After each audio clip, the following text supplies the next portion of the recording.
ശിവൻകുട്ടിക്കെതിരെ നെന്മാറയിൽ കരിങ്കൊടി പ്രതിഷേധം. Vithanasseri block office പരിസരത്ത് വെച്ചാണ് പ്രതിഷേധം നടന്നത്. യൂത്ത് കോൺഗ്രസ് ജില്ലാ general secretary Shyam Devadas, Nenmara block Congress vice president Sudheer Pallassana, P Sujith എന്നിവരുടെ നേതൃത്വത്തിലാണ് മന്ത്രിയെ കരിങ്കൊടി കാണിച്ചത്. തിങ്കളാഴ്ച രാവിലെ 11 മണിയോടെ കൊല്ലങ്കോട് സ്കൂളിലെ ഉദ്ഘാടന പരിപാടി കഴിഞ്ഞ് പോത്തുണ്ടിയിലെ സ്കൂളിലെ പരിപാടിക്ക് പോകുന്നതിനിടെയാണ് മന്ത്രി വി ശിവൻകുട്ടിയുടെ വാഹനത്തിനു നേരെ കരിങ്കൊടിയുമായി യൂത്ത് കോൺഗ്രസ് പ്രവർത്തകർ ചാടി വീണത്. തുടർന്ന് പോലീസിന്റെ നേതൃത്വത്തിൽ പ്രവർത്തകരെ അറസ്റ്റ് ചെയ്തു നീക്കുകയായിരുന്നു.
സുരക്ഷാ പ്രശ്നങ്ങളെ മുൻനിർത്തി തിങ്കളാഴ്ച രാവിലെയോടുകൂടി നെന്മാറയിലെ യൂത്ത് കോൺഗ്രസ് ജില്ലാ ജനറൽ സെക്രട്ടറി വിനീഷ് കരിമ്പാറ, നെന്മാറ മണ്ഡലം സെക്രട്ടറി രാഹുൽ KG എന്നിവരെ പോലീസ് കരുതൽ തടങ്കലിലാക്കിയിരുന്നു.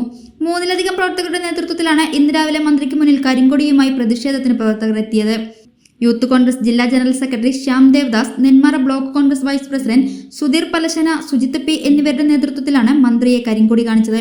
വിദ്യാഭ്യാസ വകുപ്പിന്റെ കാര്യങ്ങൾ നോക്കാൻ കഴിയില്ലെങ്കിൽ മന്ത്രി രാജിവെച്ച് പുറത്തു പോകണമെന്നാണ് യൂത്ത് കോൺഗ്രസിന്റെ ആവശ്യം. ജില്ലയിൽ മന്ത്രി പരിപാടികൾക്കായി എത്തിയാൽ ഇനിയും കരിങ്കൊടി പ്രതിഷേധം ഉണ്ടാകുമെന്നും യൂത്ത് കോൺഗ്രസ് പ്രവർത്തകർ പറഞ്ഞു.